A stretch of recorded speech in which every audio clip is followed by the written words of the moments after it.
ये जो वार्ता हुई वो हमारे एसीएस एजुकेशन अतिरिक्त शिक्षा सचिव शिक्षा विभाग के श्री राजेश जी यादव, जो कि यूपी कैडर के आईएएस है, सीनियर आईएएस है, बहुत टैलेंटेड आदमी है।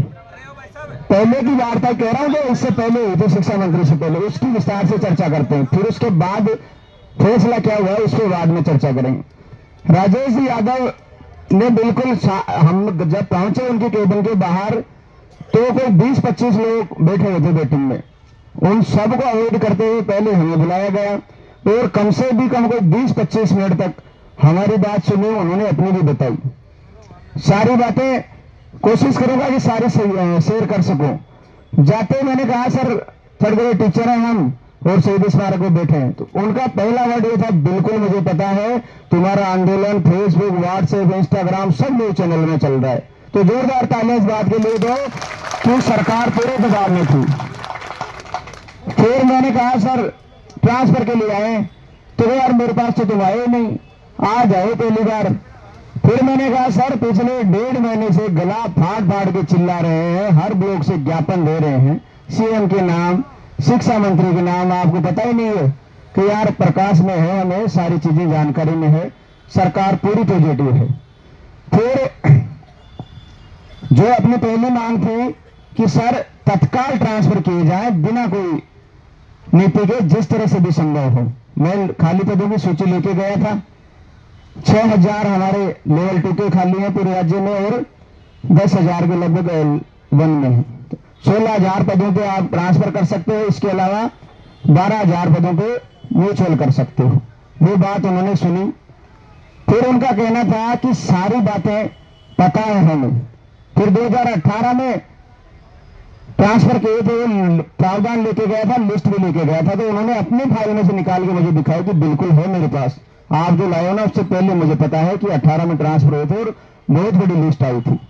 सरकार अपने स्तर पर पूरे प्रयास कर रही है कोई ना कोई रास्ता निकालने की, और तुम जो कर रहे हो ना बैठे हो, वो भी हमें बताया कि तुम कोई 5,000 लोग बैठे हुए हो, महिलाएं भी हैं, पूरी न्यूज चल रही है, सरकार पे पूरा दबाव है। मेरे पास रात को भी कमिश्नर साहब का फोन आ गया था, पुलिस कमिश्नर साहब, कि यार तुम्हारे से टीचर बैठे हैं यार, रात को भी उनसे बात करो।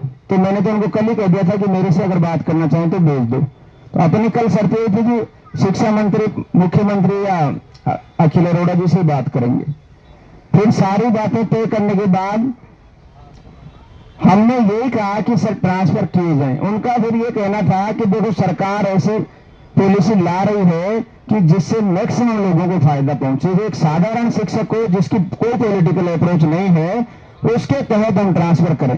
फिर मैं अड़ा रहा कि नहीं सर बिना पॉलिसी के आप करो, तो फिर उनके ये वर्ड थे कि बिना पॉलिसी के संभव बिल्कुल नहीं है, और तुम्हारे लिए भी फायदे में ये रहेगा कि पॉलिसी से हो, क्योंकि बिना पॉलिसी के अगर ट्रांसफर होते हैं तो जो अप्रोच वाले लोग हैं, जो हाई अप्रोच है, नेताओं से बैठ उठ है, राष्ट्रीय शिक्षा संघ के लोग हैं, उनके ट्रांसफर ज्यादा होंगे, ये आप अच्छी तरह से जानते हो। फिर भी मैं तो इसी बात में अड़ा रहा कि नहीं साहब करिए, तो उनके ये वर्ड थे कि पॉसिबल नहीं है। क्या तबादला नीति पे हम पूरे सीरियस हैं, सरकार पे पूरा दबाव है, मंत्री जी से मैंने बात कर ली है और जल्द इस पे काम होगा। फिर अंत में मैंने ये कहा कि सर सारी बातें छोड़िए, आप हमारी जगह होते तो आप क्या करते। तो उन्होंने कहा बिल्कुल मैं आपकी तरह ही हूं, मैं यूपी का रहने वाला हूं, राजस्थान कैडर मिला हुआ है, मैं भी मेरे घर परिवार से दूर हूं। फिर भी मैंने कहा कि सर आप तो चले जाते, जगह बदल जाते, हम तो 20-20 साल से एक ही स्कूल में हैं, 15-15 साल से। फिर सारी बातें हो गई तो निचोड़ ये निकला कि ये तो ट्रांसफर पॉलिसी से होंगे, और ट्रांसफर ये राजेश जी यादव से बात हो रही ना, इसके कह रहा हूं, उस समय गारंटी नहीं हुई थी। दूसरा उन्होंने ये कहा कि जो मैंने ये कहा उनको कि साहब ये जो L2 और L1 की नियुक्ति देके आप तो जो खाली पद है ना इनको भी भर रहे हो, फिर कहां जाएंगे।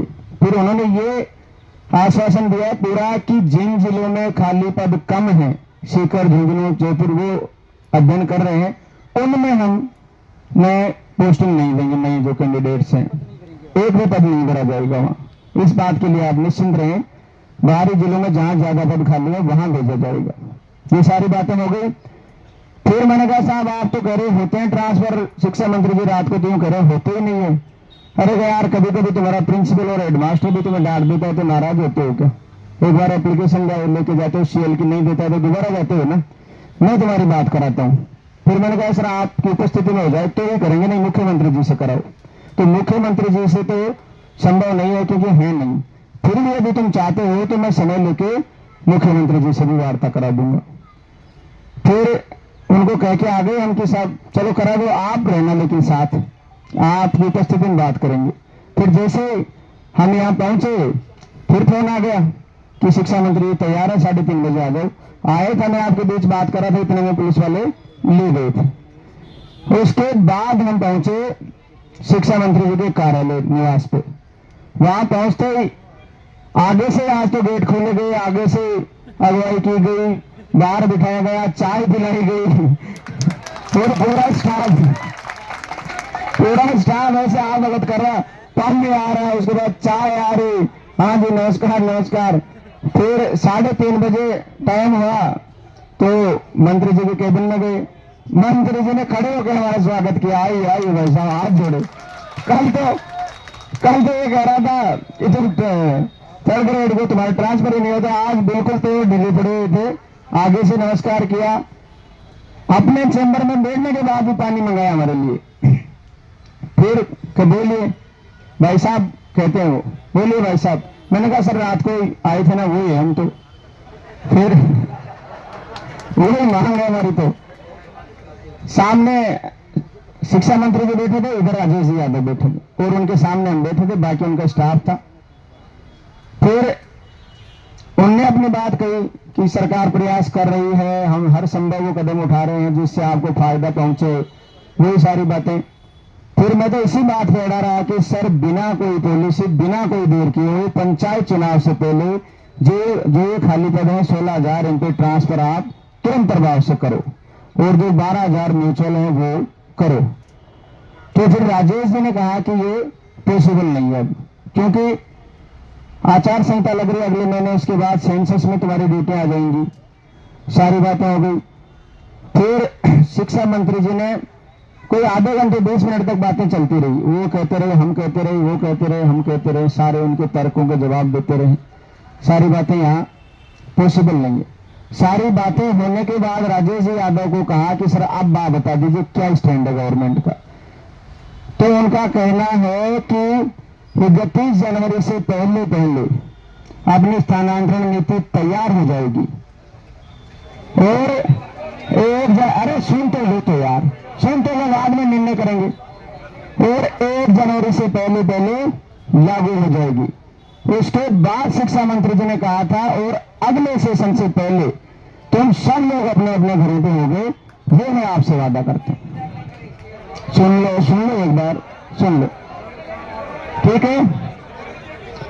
नई नियुक्तियों का कह दिया, सुन लीजिए एक बार, आप तुम बोल लो, फिर एक बार सुन तो लो। मैं ये कह रहा हूं कि मैं वहां कह के आ गया कि भाई हम जा रहे हैं, मैं कह के थोड़ी आ गया, भाई हम समझौता कर लिया हमने। उनने जो कहा फाइनल हुई जो बातें बिंदु, हाँ एक उन्होंने ये कहा है कि बिना डीपीसी हुए तुम्हारे स्थानांतरण किसी भी हाल में संभव नहीं। तो मैंने कहा साहब डीपीसी के लिए क्या कर रहे